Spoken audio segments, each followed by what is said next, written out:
Hello everyone, एक बार फिर से आपका स्वागत है एक न्यू क्लास में। और आज के इस क्लास में हम आपको इंग्लिश पढ़ना, लिखना और बोलना बिल्कुल शुरुआत से, जीरो से, बेसिक लेवल से हम आपको इंग्लिश सिखाऊंगा। अगर आपको इंग्लिश में कुछ भी नहीं आता, यहाँ तक कि आप इंग्लिश में क का इंग्लिश के नहीं जानते हैं, तब भी आप आसानी से इंग्लिश सीख सकते हैं। ये मेरा गारंटी है, दावे के साथ बोल रहा हूँ। अगर आपको इंग्लिश सच में सीखना है तो आप इस क्लास को एक बार ध्यान से जरूर देखिएगा, ताकि आपको इंग्लिश आसानी से आ जाए। तो चलिए बिना देरी किए हुए आज के इस क्लास को हम शुरू करते हैं। तो देखिए, हिंदी की वर्णमाला अंग्रेजी में, यानी इंग्लिश का जो शुरुआत होता है, जो इंग्लिश का बेसिक होता है, वहीं से हम लोग शुरू करेंगे। क से लेकर के ज्ञ तक का इंग्लिश और अ से लेकर के अह तक का इंग्लिश। अगर आप ये दोनों चीज आपको आ जाता है तो आप आसानी से इंग्लिश में किसी का भी नाम लिख सकते हैं, या किसी शब्द को आप इंग्लिश में आसानी से लिख सकते हैं, या पढ़ भी सकते हैं। तो चलिए सबसे पहले हम लोग क से लेकर के ज्ञ तक का इंग्लिश देखेंगे, उसके बाद अ से लेकर के अह तक का इंग्लिश देखेंगे। जब ये दोनों क्लियर हो जाएगा आपको, तब इसी क्लास में हम आपको लास्ट में नाम या किसी शब्द को इंग्लिश में लिखना या पढ़ना सिखाऊंगा। तो चलिए अब हम इस क्लास को शुरू करते हैं। तो देखिए, क और क का इंग्लिश क्या होता है? के होता है। के से क्या होता है? क होता है। के एच से क्या होता है? ख होगा। जी से क्या होगा? ग होगा। जी एच से घ। एन जी से अनग। देखिए, क का इंग्लिश होगा के, ख का इंग्लिश होगा के एच, ग का इंग्लिश होगा जी, घ का होगा इंग्लिश जी एच, अंग का इंग्लिश क्या होगा? N G. ठीक है ना? इस तरह आप अगर बारीकी से याद कर लेते हैं और इंग्लिश की पहचान कर लेते हैं तो आपको आसानी से इंग्लिश आ जाएगी।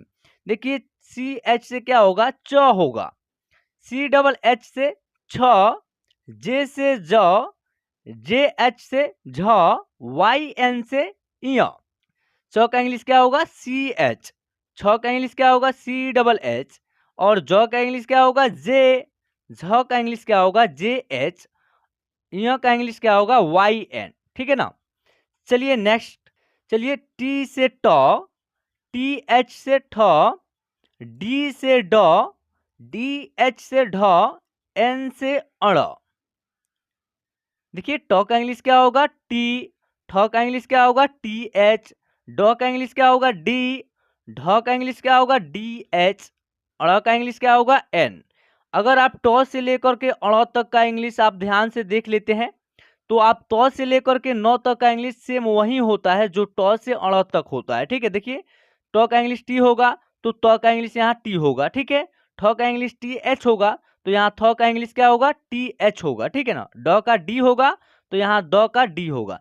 सेम, दोनों का इंग्लिश सेम ही होता है। ठीक है ना? तो आप जो है ना, ट से लेकर के अड़ तक का इंग्लिश याद कर लीजिएगा।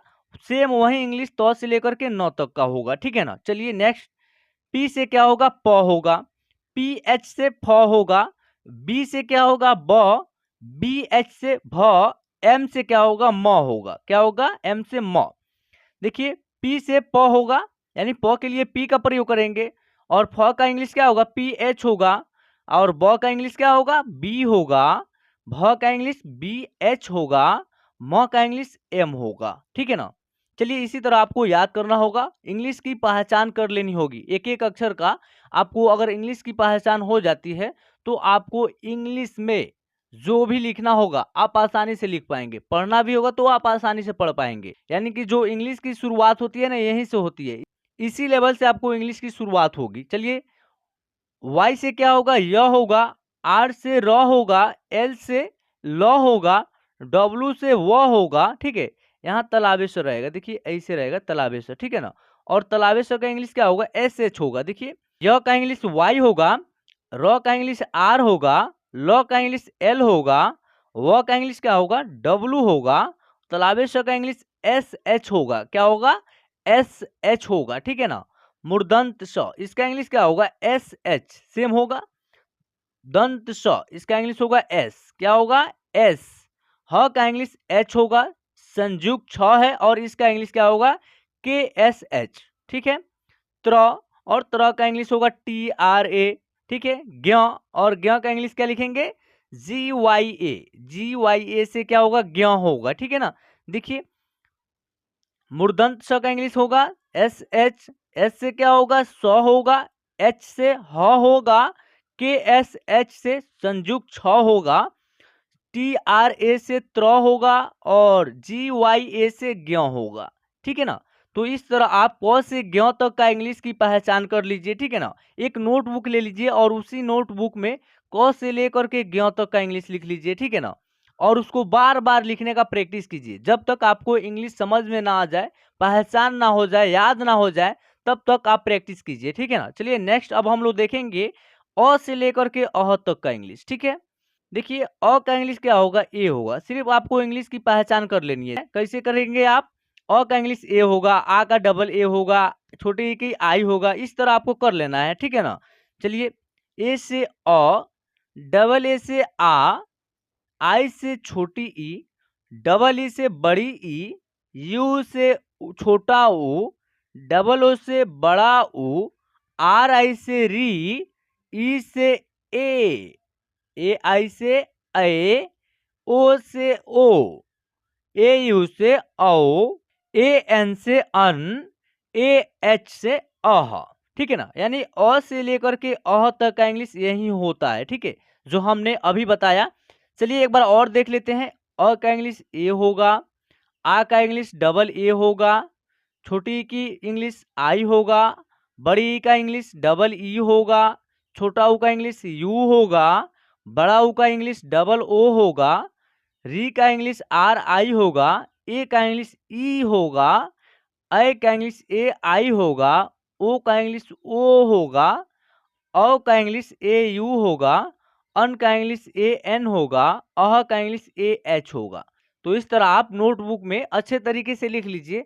जब आपको ये दोनों याद हो जाता है, यानी कि क से लेकर के ज्ञ तक, ठीक है, और अ से लेकर के अह तक, यानी आप इंग्लिश में इनको याद कर लेते हैं, तो आपको जो है ना किसी का भी नाम इंग्लिश में लिखना हो या किसी शब्द को इंग्लिश में लिखना हो तो आप आसानी से लिख लीजिएगा। कैसे लिखिएगा ये भी हम इसी क्लास में बताएंगे। जैसे आपको लिखना होगा एक, देखिए हिंदी में एक इस तरह लिखा जाता है, ठीक है ना, और इसको इंग्लिश में लिखना होगा तो कैसे लिखिएगा। ए का इंग्लिश क्या लिखेंगे, ई लिखेंगे। क्या लिखेंगे, ई। और क का इंग्लिश के लिखेंगे। क्या हो जाएगा, एक। देखिए ए का इंग्लिश क्या होगा, ई होगा ना, ठीक है, तो ई लिख देंगे और क का इंग्लिश के लिखेंगे। क्या हो जाएगा, एक। चलिए नेक्स्ट, अगर आपको लिखना होगा घर, क्या लिखना होगा, घर, घ र, क्या हो गया, घर। इसको इंग्लिश में कैसे लिखेंगे, घ का होगा जी एच, क्या होगा, जी एच, और जी एच के बाद ए का प्रयोग करेंगे। चलिए र के लिए आर लिखेंगे। अब ए का प्रयोग कैसे करेंगे, देखिए जब दो अक्षर के मेल से अगर कोई शब्द बनता है, ठीक है, और दोनों अक्षर में कोई मात्रा ना हो, यानी फर्स्ट वाले अक्षर में और कोई मात्रा नहीं रहेगा, तो उस अक्षर के साथ ए का प्रयोग करेंगे। जैसे घ का इंग्लिश हो गया जी एच, तो ए का प्रयोग करेंगे। अगर इसमें मात्रा नहीं रहेगा तब, मात्रा रहेगा तो उस मात्रा का प्रयोग करेंगे, मात्रा नहीं रहेगा तो ए का प्रयोग करेंगे। और लास्ट वाला अक्षर में मात्रा नहीं रहेगा तो सिर्फ उस अक्षर का इंग्लिश लिखेंगे, मात्रा रहेगा तो उस अक्षर का इंग्लिश के बाद उसकी मात्रा का इंग्लिश लिखेंगे। तो इस तरह हो जाएगा घर। चलिए अगर लिखना होगा चल, देखिए च ल, तो च का इंग्लिश क्या होगा, सी एच, क्या होगा, सी एच, और सी एच के बाद क्या लिखेंगे, ए लिखेंगे। ए किस लिए लिखेंगे, यानी च अक्षर में कोई मात्रा नहीं है तो सी एच के बाद ए लिखेंगे, यानी च अक्षर का इंग्लिश लिख करके ए का प्रयोग करेंगे ही। ल के लिए एल लिखेंगे, और एल के बाद ए लिख सकते हैं, नहीं लिख सकते हैं, ताकि ल अक्षर क्या है, लास्ट में है, और ल अक्षर में कोई मात्रा का प्रयोग नहीं किया गया है। जब लास्ट वाला अक्षर में किसी मात्रा का प्रयोग नहीं हुआ रहेगा तो सिर्फ उस अक्षर का इंग्लिश ही लिखेंगे, ठीक है। तो इस तरह होगा चल। चलिए अगर लिखा होगा कब, क ब, तो क के लिए क्या होगा, के होगा, और क में कोई मात्रा नहीं है तो क्या करेंगे, ए लिखेंगे, और ब के लिए बी लिखेंगे। क्या हो जाएगा, कब। चलिए पर, देखिए प र, तो प के लिए पी होगा, पी के बाद क्या लिखेंगे, ए लिखेंगे। चलिए र के लिए आर लिखेंगे। क्या हो जाएगा, पर। नग, देखिए न ग, क्या हो गया, नग। तो एन, न के लिए क्या लिखेंगे, एन लिखेंगे, एन के बाद ए लिखेंगे, ग के लिए जी लिखेंगे। क्या हो जाएगा, नग। न उसके बाद भ, क्या हो गया, नभ। तो न के लिए एन, और एन के बाद ए, और भ के लिए बी एच, क्या हो जाएगा, नभ। नल, देखिए न ल, न के लिए एन, और एन के बाद ए लिखेंगे, ल के लिए एल लिखेंगे। क्या हो जाएगा, नल। आपको ये कब आएगा, जब आप क से लेकर के ज्ञ तक का इंग्लिश और अ से लेकर के अह तक का इंग्लिश अच्छे तरीके से आप याद किए होंगे या आप इंग्लिश की पहचान किए रहेंगे, तभी आप आसानी से लिख पाएंगे या पढ़ पाएंगे। तो कहते हैं ना, संघर्ष में आदमी अकेला होता है, सफलता में दुनिया उसके साथ होती है। जिस जिस पर ये जग हंसा है, उसी ने इतिहास रचा है। तो फ्रेंड्स, अगर आपको सच में इंग्लिश सीखना है तो आपको संघर्ष करना होगा, कुछ मेहनत करना होगा, तभी आप आसानी से इंग्लिश सीख पाएंगे। जब तक आप मेहनत नहीं कीजिएगा तो आप कुछ भी नहीं कर सकते हैं जीवन में, ठीक है ना। तो फ्रेंड्स, आज के इस क्लास में बस इतना ही। अगर आपको क्लास पसंद आया हो तो क्लास को लाइक कीजिएगा, हमारे चैनल को सब्सक्राइब कर। ये जो क्लास आप देख रहे हैं ये मेरा नया चैनल है, आप इसको सब्सक्राइब कर लीजिएगा, ताकि मैं जब भी क्लास कराऊंगा इसका नोटिफिकेशन वो आप तक आसानी से पहुंच सके, ठीक है, और आप आसानी से इंग्लिश सीख पाएंगे, ठीक है ना। तो चलिए फिर मिलते हैं एक न्यू वीडियो के साथ।